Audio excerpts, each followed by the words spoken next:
মাদের কি মর্যাদা, সুবহানাল্লাহ। সুতরাং এই মর্যাদা রক্ষা করতে হলে মায়েদের কিছু কাজে গুরুত্ব দিতে হবে। এক নম্বরে যেটা, সেটা হলো পর্দার দিকে একটু গুরুত্ব দেওয়া লাগবে, হেজাবের দিকে গুরুত্ব দেওয়া লাগবে। বর্তমানে আমাদের অনেক মা বোনের পর্দা শিথিল হয়ে গেছে, কিন্তু পর্দা মুমিন নারীর জন্য ফরজ। এটা তার ঈমানের পরিচয় বহন করে। আল্লাহ পাক মুমিন নারীদেরকে বলছেন, ওয়ালা তাবাররাজনা তাবাররুজাল জাহিলিয়াতুল উলা, ও ঈমানদার নারীরা জাহিলি যুগের নারীদের মতো রাস্তায় বাইর হইও না। তাহলে তোমরা বাইর হইবা, প্রয়োজনে বাইর হইবা, কিন্তু ঈমান সহকারে তুমি ঈমানদার নারী এই পরিচয় বহন করে তুমি বের হইবা। আর ঈমানদার নারী চিনা যাবে কেমনে? ইউদনিনা আলাইহিন্না মিন জালাবিবিহিন্না, অর্থাৎ তিনি পর্দাশীল হবেন। এর মাধ্যমে চিনা যাবে যে উনি ঈমানদার মহিলা, মুমিনা মহিলা। আল্লাহ পাক নারীর পর্দা ফরজ করতে গিয়ে প্রথম বলছেন, ওয়াকুল লিল মুমিনাত, হে রাসূল আপনি ঈমানদার নারীদেরকে বলে দেন।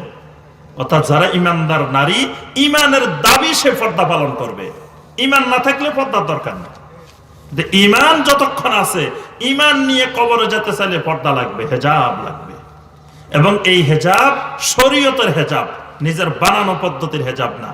ঘরের বাহিরে যেমন হেজাব লাগবে, ঘরের ভিতরেও হেজাব লাগবে। ঘরের ভিতরে বলিয়েন না, আরে এটা তো আমার বেয়াই, আরে এটা তো আমার অমুক, আরে এটা তো ছেলের মতো। অনেকে এই কথা মনে করে করে পর্দা করে না। মামিরা কয়, আরে এরে তো আমি ছোট থাকতে, ল্যাংটা থাকতে পালছি, কোলে লইছি, এখন হের সাথে আবার কিসের পর্দা? শাসি কয়, আরে হেরে তো আমি ছোট থাকতে কোলে নিছি, কত কিছু করছি, এখন কিসের পর্দা? মানতে চায় না। কিন্তু আল্লাহর বিধান, আপনি গায়রে মাহরাম, আপনি পর্দা অবশ্যই তার সাথে করা লাগবে। ছেলে বিয়ে করাইছে, এখন ছেলে শ্বশুর আছে, এখন বেআইন কয়, বেআই আছে, যদি দেখা না করে কি কয়, যাই দেখা করে। অনেক হাজি সাহেব হজের থেকে আসিও বেআইয়ের সাথে দেখা করে, এরকম মহিলাও দেখছি আমি অনেক। আবার এমন মহিলাও দেখছি আমার সাথে হজ করছে, পরে একদিন ছেলের বিয়েতে আমাকে দাওয়াত দিছে। এখন হজ করছে তো আমি আর তাকে দেখি নাই, পর্দা সহকারে হজ করছে। এখন দেখি যে বিয়ের অনুষ্ঠানে ওই মহিলার ছেলের বিয়ে, মহিলা বেপর্দা হয়ে ঘুরে বেড়াইতেছে, শাড়ি পরে আপনার বিয়ের অনুষ্ঠানে ঘুরে। তো একজন আমাকে বলতেছে, উনাকে চিনছেন? আমি কই না, আমি চিনবো কেমনে, ওনারা তো আমি জীবনেও দেখি নাই। কয়, আপনার সাথে যিনি হজ করছে আজকে, যে যার বিয়ে তার মা। তাহলে মহিলা মনে করছে ছেলের বিয়ের দিন মনে হয় পর্দা করা লাগে না, সারা বছর লাগে, ছেলের বিয়ের দিন, মেয়ের বিয়ের দিন পর্দা লাগে না। আজকেও যদি পর্দা করে সবাই কি বলবেন? আউযুবিল্লাহ। একজন ঈমানদার নারী যেখানে যাবেন, তিনি ঈমান সহকারে যাবেন।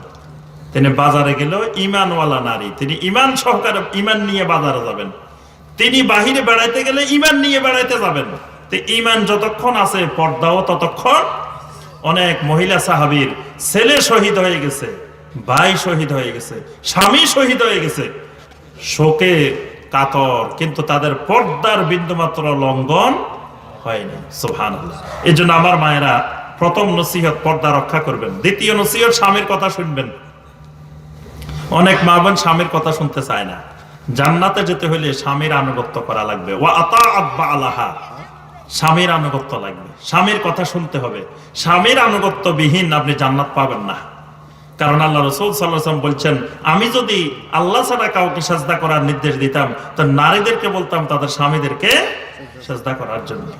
এই জন্য স্বামীর আনুগত্য করবেন, স্বামীর কথা শুনবেন, স্বামীর খেদমত করবেন।